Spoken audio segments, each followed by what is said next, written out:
Assalamu alaikum. Wa alaikum salam wa rahmatullahi wa barakatuh. I think we gave it away. I was opening up. I said, left it as a guess which way of life. But people are looking at you. Maybe you think, with the greeting, maybe people figured it out, maybe with the beard or. Alhamdulillah, maybe so. So what is it? What is this way of life that when Latinos, Brazilians included, when they look back to their roots, like the African Americans, they want to connect, they go back, they want to figure out their heritage. They go back, many of them, like Dave Chappelle, went back to Africa.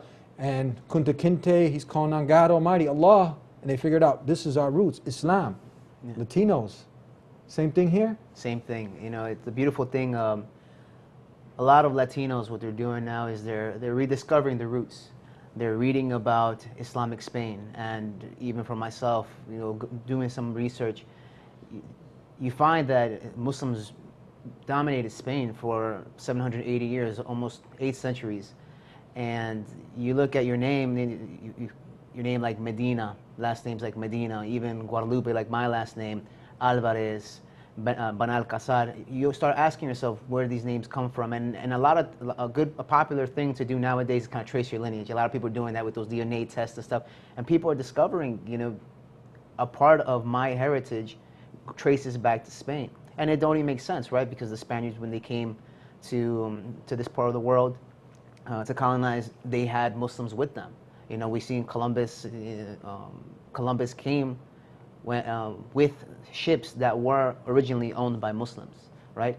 And they had Muslims on there who were guiding them, directing them to come here. And so people are starting to rediscover the fact that, mashallah, there's Muslims or a part of my heritage is from Islam, and it starts triggering like an interest to want to know more about what is Islam. So it's a beautiful thing that people are rediscovering, reconnecting with who they are. Now I mentioned, so Latinos are the fastest growing ethnicity in America? Correct, and statistics show in the census they've done a study, and they're finding out that Latinos are the fastest growing population in America. And the beautiful thing is, within that, they are also the fastest growing population within Islam. Many Latinos are leaving their former religions, primarily Catholicism, for whatever reason, and they're connecting with Islam. And alhamdulillah, I had the opportunity to research it myself, and there's numerous reasons why they're reconnecting or they're discovering Islam.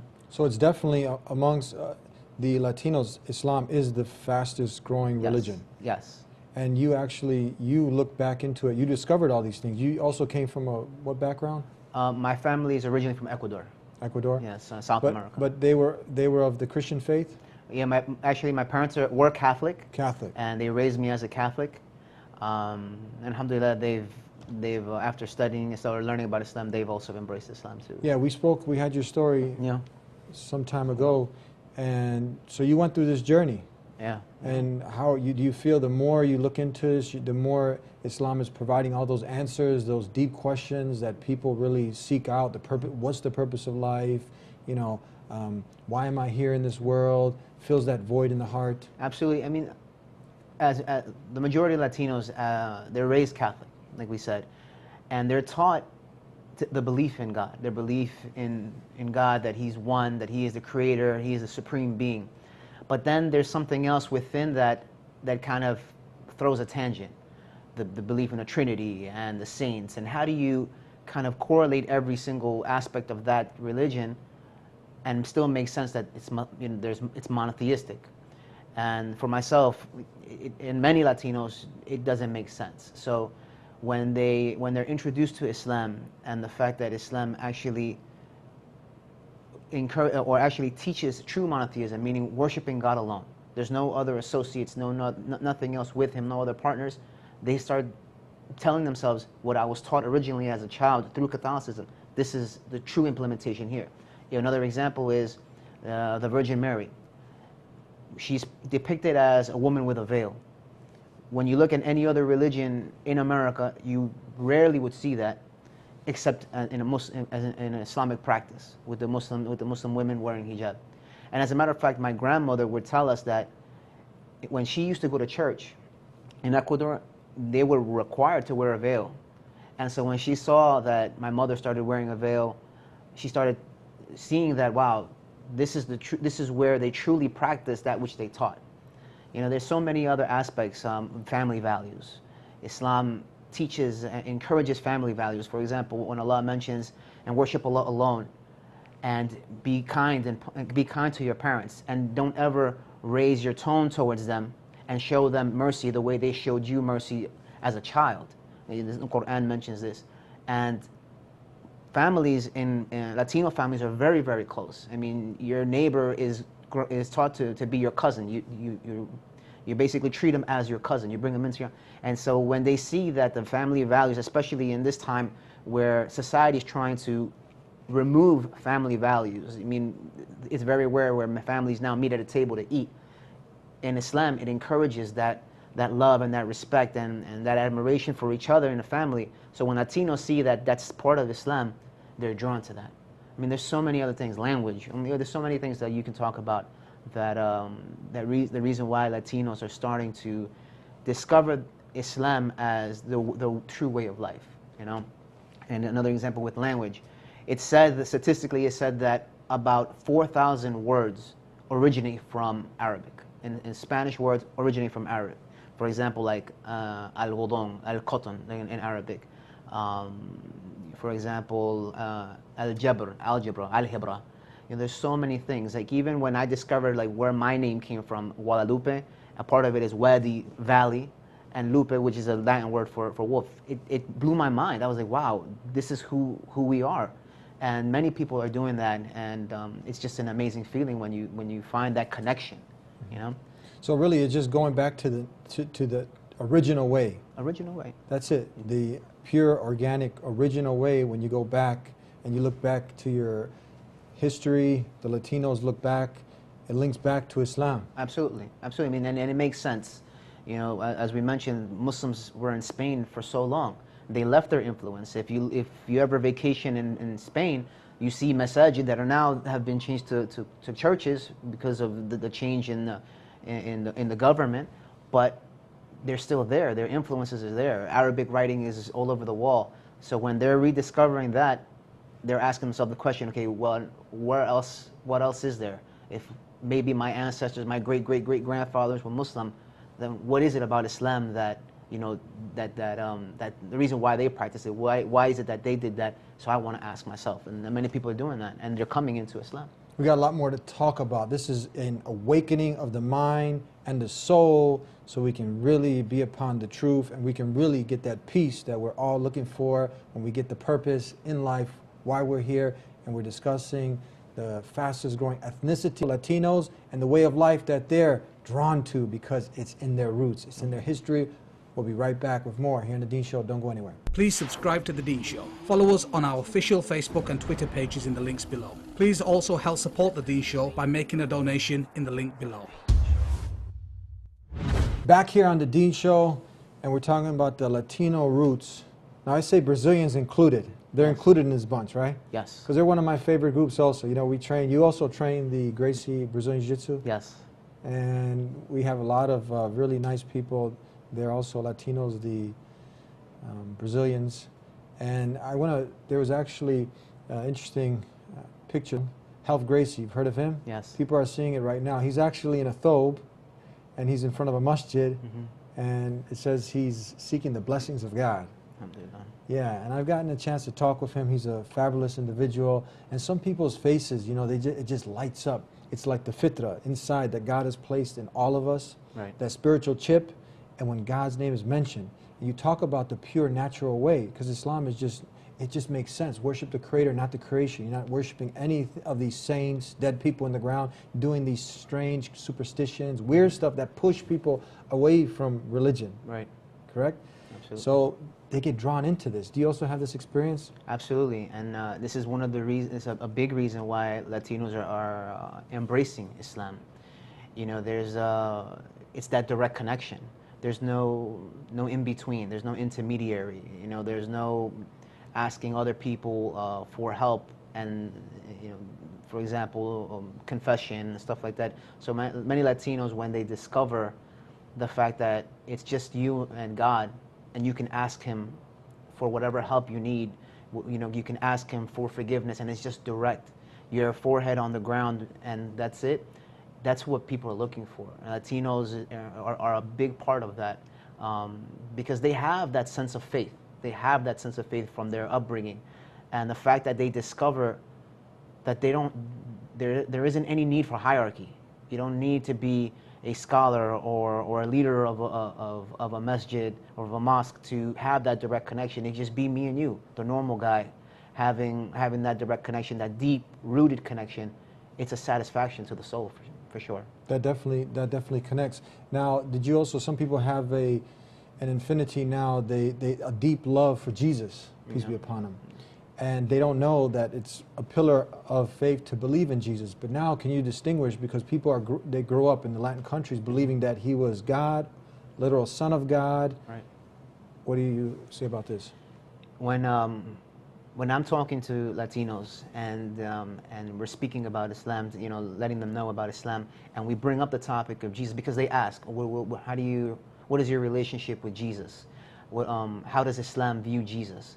And we simply tell them, I follow Jesus' example more now than I did before. I love him more now than I did before. And then when they ask, you know, how is that possible? And we share with them the story of Jesus from the Quran, from the Islamic point of view, and they see that there is a correlation with what they know, it draws them in. It's an attention grabber. It draws them in and wanting to know more.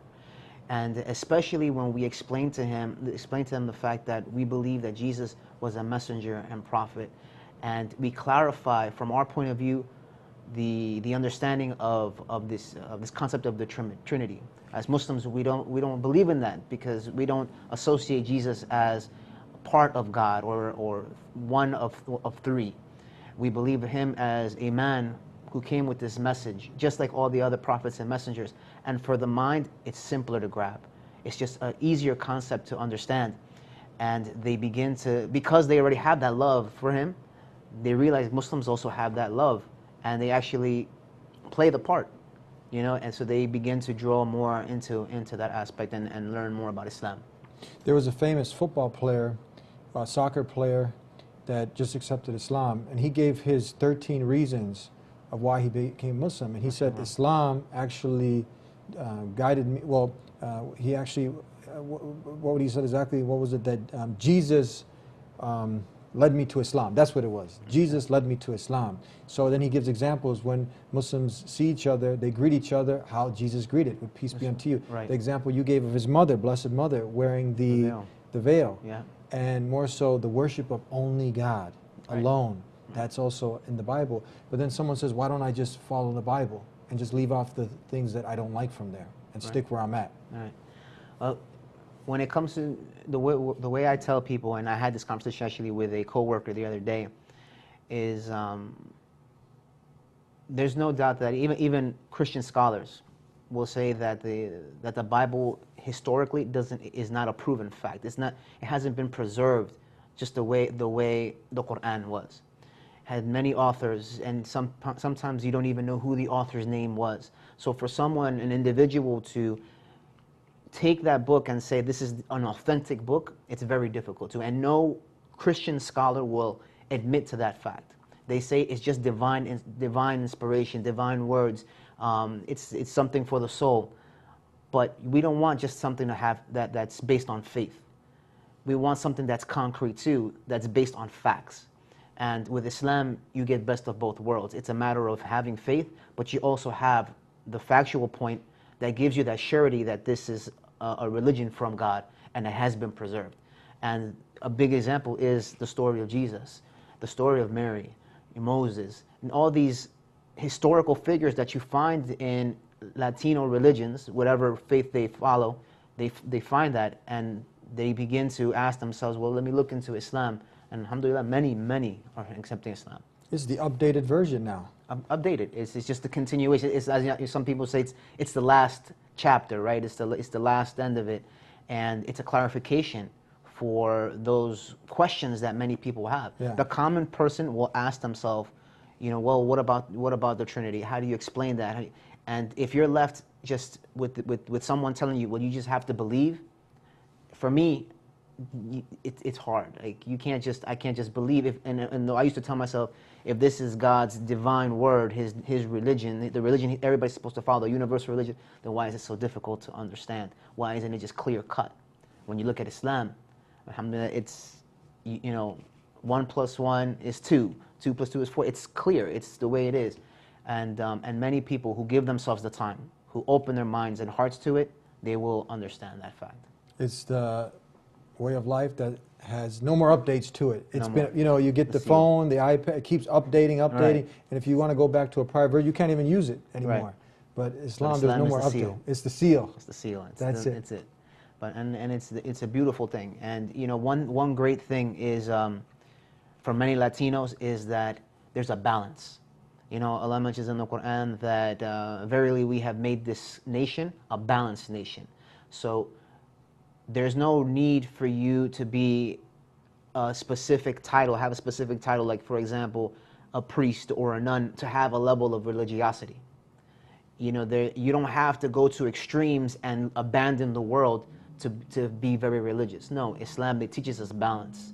And for Latinos, when they realize, wow, I don't have to be extreme in my belief, I just have to worship God alone and do what He has commanded, my 5 prayers, my fasting, pay if I can, the charity, make Hajj, you know, if I can, make the pilgrimage if I can.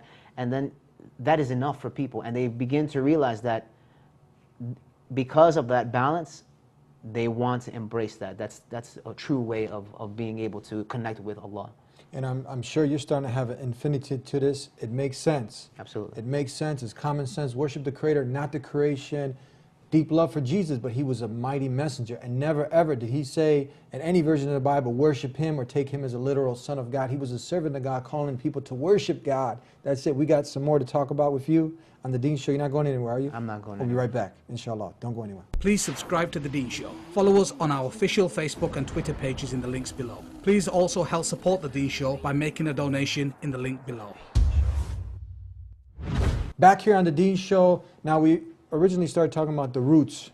The Latinos have roots in Islam. Yes. African Americans have roots in Islam. Humanity has roots in Islam because the first man who was created, Adam, he was neither a Jew or a Christian, but he submitted himself to God. Abraham, he didn't submit to anyone in creation. He didn't even hear in any of these religions. But when he was told to do what? Submit to the will of God. That's Islam. Is that Absolutely. not what it is? Absolutely. So let's go back a little bit to Spain, where now you had the Muslims, they were actually the superpowers of the world. Yes.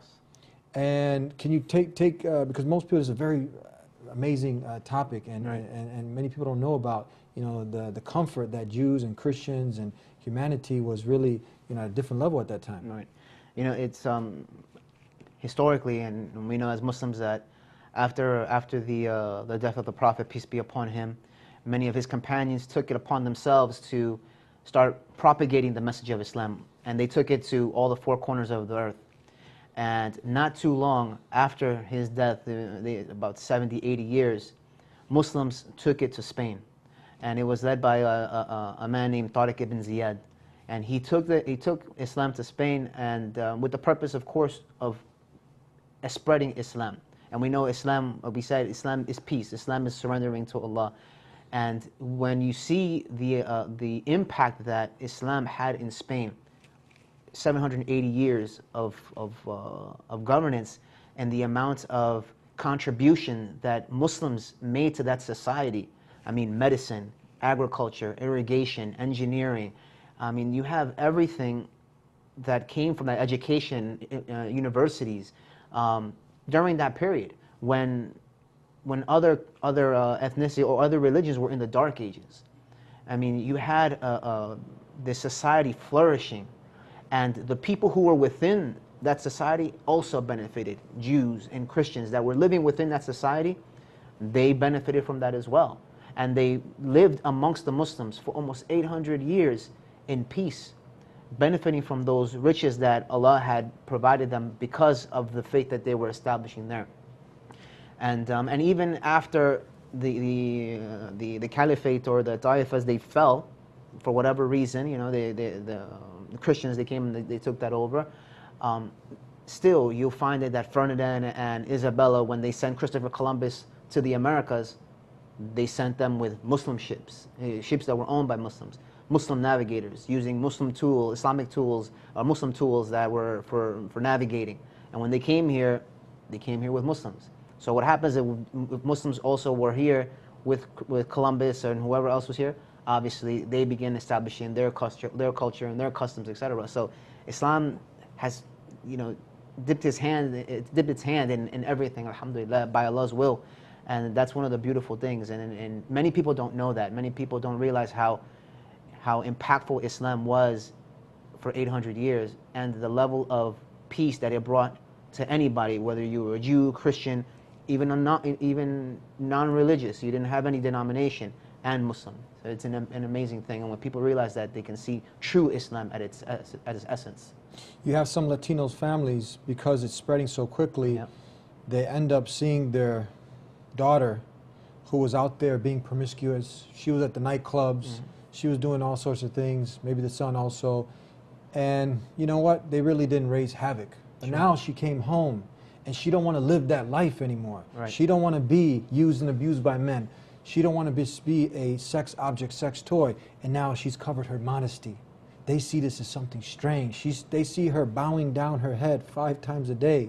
And now they start to, correlate the two, and they see, like, look, Muslims, my daughter, oh my God. How do you say oh my God in Spanish? Ay Dios. Ay Dios, what's going on? Terroristo, what's happening here? Yeah, right? Yeah. Have you seen this? Absolutely, and I think it's just is due more to negative information that is fed through medias. You'll find that many Latinos who embrace Islam, they go through that. And for example, and when I told you it before, is when I accepted Islam was during a difficult time. The nation was going through a difficult time on 9/11, and my dad was the same way. My dad, he said, why convert now? Muslims are being harassed. Why go through that?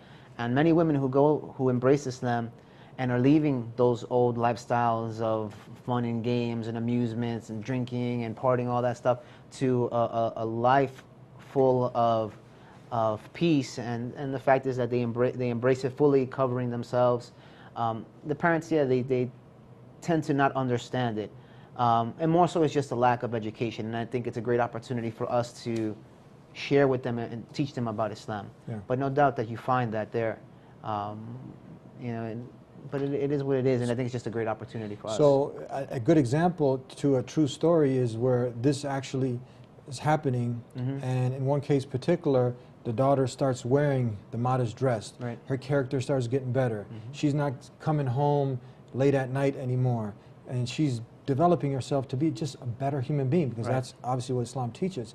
Now, we know that there's a lot of temptations out there, struggles, so she starts to slip up. She starts going back to some of her old ways, and she ended up taking the hijab off. Yeah. She was at peace when she was practicing praying. Now, whatever happened, she kind of drifted off.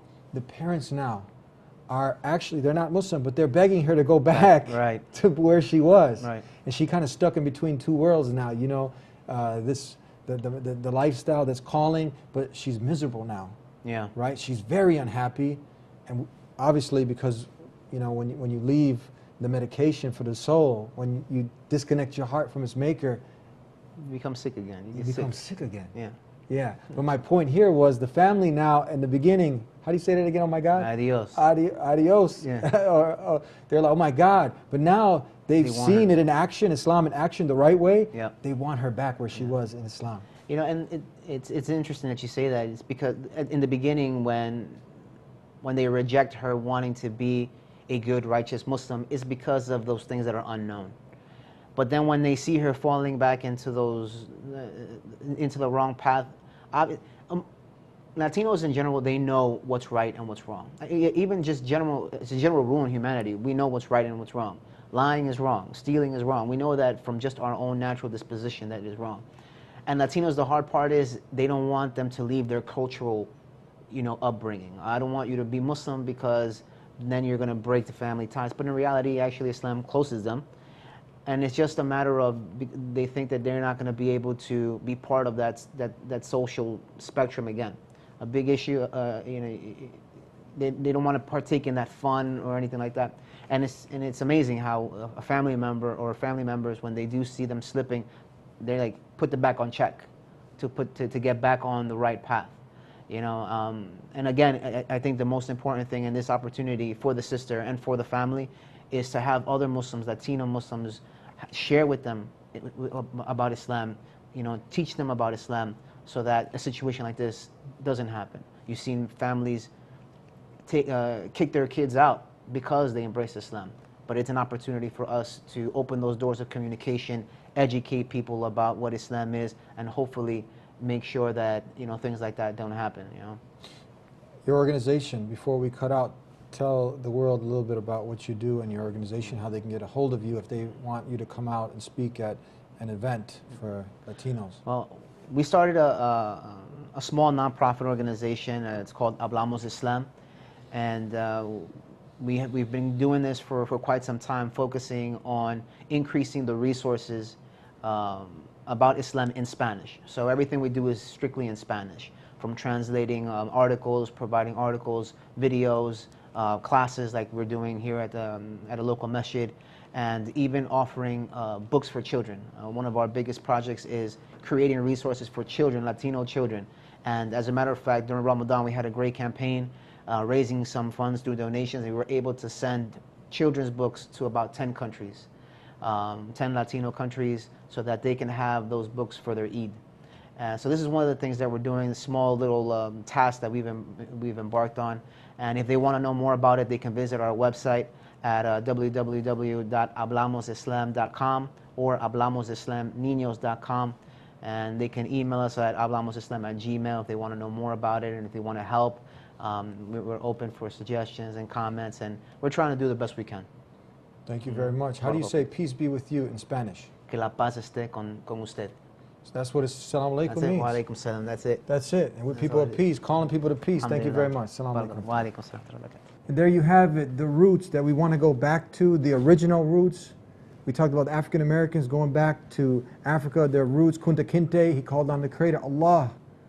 And that religion he was upon was the submission and surrender to the Creator, not the creation. Now we talked about, look, the Latinos, fastest growing way of life in the world is Islam, and they're a part of it. They've clicked on. Common sense tells them this. More so, the heart connects to this. That's right. And what stops most people from really taking the matter seriously? Look, if you end up somewhere on the moon, you want to know, why am I here? What am I doing in this world? Just taking all of the material things that are out there and just piling up money. And at the end, it's like a Monopoly game. Think about it. You're chasing all the money, but at the end, when the game is finished, that money's worth what? It's worth nothing. You leave it all behind. So it's time for a spiritual awakening. You've had all the fun and games and toys of this world, but the heart is empty. Islam fills that void. That's right. And you got one shot to get it right. And you can't just do it like Burger King your way. It's God's way. It's the Creator's way. We will, inshallah, see you next time. Subscribe if you haven't already. Continue to tune in to the Deen Show. We'll see you next time. Until then, peace be with you.